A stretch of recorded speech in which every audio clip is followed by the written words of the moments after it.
Tous les matins, cette habitante des quartiers périphériques de Pointe-Noire en République du Congo doit se rendre à la source d'approvisionnement d'eau la plus proche de chez elle, située à près d'1 kilomètre.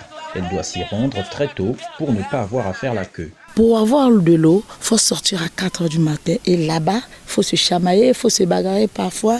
Donc nous souffrons beaucoup pour avoir de l'eau. Quand tu viens à 7 h, tu ne peux plus avoir l'eau. Comme elle, plusieurs centaines d'hommes, de femmes et d'enfants n'ont pas accès à l'eau potable au robinet. La ville qui a atteint 100 ans cette année a connu ces dernières décennies une forte croissance urbaine, laissant derrière elle de sérieux problèmes d'adduction d'eau potable.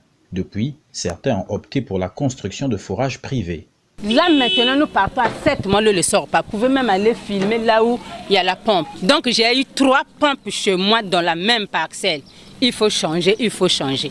C'est ça qui m'a poussé à faire le forage. Lorsqu'on veut se lancer dans la construction de tels ouvrages, il faut tenir compte des normes environnementales, de l'OMS qui veut qu'il y ait par exemple des critères sur le pH, des critères sur la conductibilité pour faire de telle sorte que l'eau qui va être exploitée soit potable pour la population.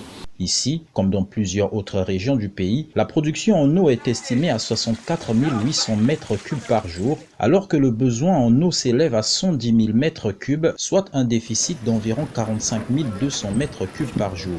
Les autorités estiment qu'il faudra environ 957 milliards de francs CFA pour sortir de cette pénurie de l'or bleu. Car si le pays dispose de ressources suffisantes en eau douce, ce sont les infrastructures de distribution qui posent problème. Cédric Seosolo, Pointe-Noire, Africa News.